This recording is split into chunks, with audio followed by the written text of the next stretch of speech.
Así suena el idioma sefardí. Dicen los entendidos que parecido al castellano medieval.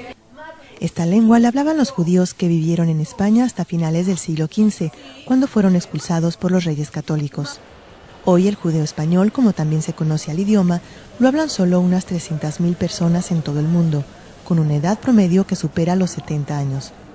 Y aunque desde hace un tiempo hay un creciente interés por la cultura sefardí, se teme por el futuro de la lengua. Así lo explica el investigador Eliezer Papo.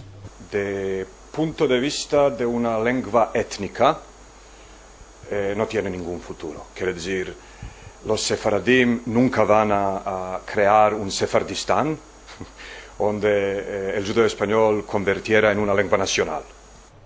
El profesor Papo trabaja junto con otros académicos en la Universidad Ben Gurión del Negev en Israel para preservar la cultura judeo-española. Y para ello organizan coloquios, congresos y jornadas de estudio, además de la publicación de libros y revistas en sefardí. A ello han agregado un vasto programa de educación universitaria que en el futuro aspira a convertirse en una licenciatura por sí misma. Tamar Alexander es directora del Centro Moshe David Gaón de Cultura Judeo-Española. Muy importante, es la primera vez que aquí en la Universidad de Ben Gurión hay un programa entero dedicado a la cultura judeo-española. Actualmente la mayoría de los sefardíes viven en Israel y se expresan en hebreo.